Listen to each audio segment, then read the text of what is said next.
Olá para você que acompanha Notícias Agrícolas, eu sou Virgínia Alves, nós continuamos aqui na 28ª edição do Em Café e agora a gente vai falar de café e saúde. Eu encontrei aqui com a Silvia Ogman, ela é química e neurocientista e ela estava me contando que aquela história de que talvez o café fizesse mal para a saúde em algum momento da vida, ela está mudando e está mudando com base na ciência. Tem muitos estudos mostrando que o café, de fato, ele é benéfico e você estava me contando, né, Silvia, que isso é uma realidade. Estamos quebrando paradigmas e aquele mito de que o café pode fazer mal para certo grupo de pessoas. Conta para mim como é que está esse trabalho, Silvia. Então, exatamente. O que acontece é que hoje em dia, com os estudos epidemiológicos, há mais ou menos 10 anos, vem sendo publicados vários estudos que mostram que o café, o consumo do café, tem um efeito muito positivo na saúde das pessoas. Ele reduz diversas doenças cardiovasculares,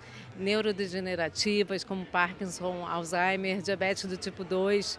Então, o café realmente ele é considerado atualmente um alimento funcional. Porque ele, aliás, não contém só cafeína. E a gente tem essa impressão que o café é cafeína. E, na realidade, o café é muito mais que cafeína. Ele contém ácidos clorogênicos, que são antioxidantes fortes, inclusive estão presentes em muito maior quantidade do que o próprio vinho, e faz muito bem à saúde. Também tem terpenos, tem compostos que são anticancerígenos. Então, o café ele é extremamente rico. Então, hoje a percepção ela é muito diferente do que era antigamente, porque lá atrás, no tempo, não se excluía nos estudos, identificavam quem eram os consumidores, por exemplo, que eram fumantes dos que não eram fumantes. Então, isso trazia um fator confundidor.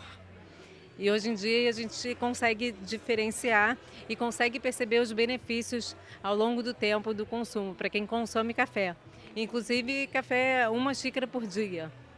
E Silvia, quando é que foi que aconteceu essa virada de chave, né? Que vocês entenderam que era importante a gente pesquisar o café mais a fundo? Porque afinal de contas a gente está falando de um produto que, pelo menos aqui no Brasil, está todos os dias na casa de todo mundo. 98% dos lares tem café, é tradição aqui no país e a gente toma café até mais de uma vez por dia, né? Se reunir a família, então, é café pra caramba. Quando é que virou essa chavinha? Que a gente precisava entender melhor as funcionalidades do café no nosso corpo humano. Bom, com o avanço das pesquisas, a metodologia dessas pesquisas, a gente conseguiu justamente virar a chave. Conseguiu perceber o que estava errado, por exemplo, na hora de fazer uma análise desses estudos, coorte, por exemplo, e conseguiu, então, excluir algumas pessoas, conseguir melhorar no diagnóstico, né, na pesquisa mesmo. Então, a evolução da pesquisa científica, da pesquisa epidemiológica, evolução de métodos. E quando a gente fala de agora em diante, né, Silvia, a gente ainda está quebrando esse paradigma. Como é que a gente faz essa comunicação com quem consome o café ou com quem ainda tem aquele preconceito? Como é que a comunicação e a ciência vão andar junto para a gente, no final das contas, a gente vai acabar fomentando esse consumo, né?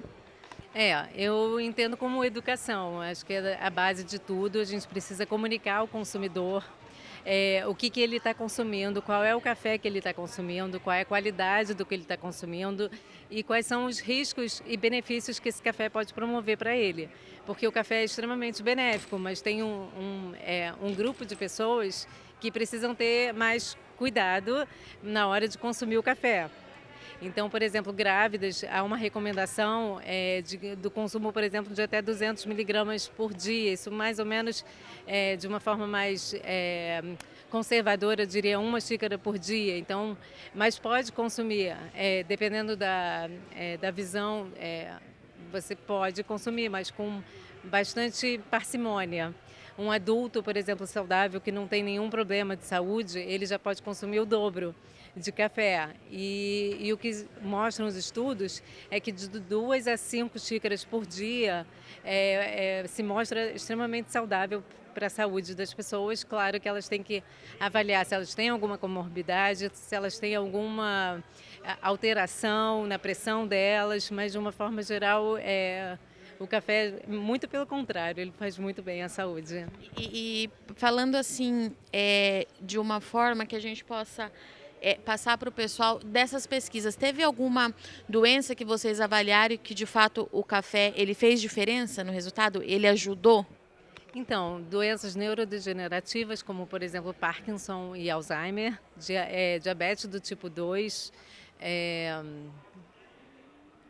doenças cardiovasculares, enfim, algumas doenças, alguns tipos de câncer também, de pâncreas, por exemplo. Enfim, o café ele é muito benéfico. E se daqui para frente, porque eu sei que as pesquisas elas continuam, a ciência não para. Em que ponto que a gente está e onde que a gente pode chegar ainda? Eu diria na qualidade e na informação, acesso à informação do consumidor, rastreabilidade, transparência na comunicação, e mais avanço na pesquisa, em qualidade de pesquisa, para a gente poder traduzir isso para o consumidor e, inclusive, fazer uma comunicação melhor entre os pesquisadores, a cadeia produtiva do café e os consumidores. Eu sinto necessidade, inclusive por isso eu criei o Café Consciência, para justamente integrar a informação, transmitir informação entre todos que consomem café, que vendem café, que trabalham com café, porque, por exemplo, às vezes a gente produz alguma informação científica e isso não é levado para a cadeia produtiva e poderia melhorar a vida de quem está lá dentro, por exemplo, torrando um café.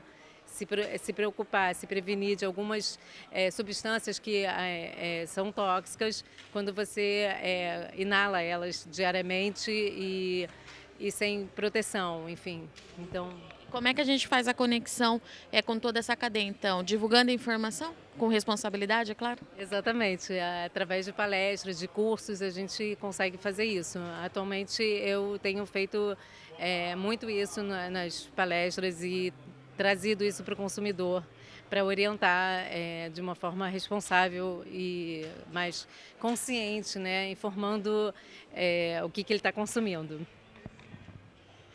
Para você que acompanha Notícias Agrícolas, eu agradeço muito sua audiência e companhia, mas não sai daí, já já a gente está de volta.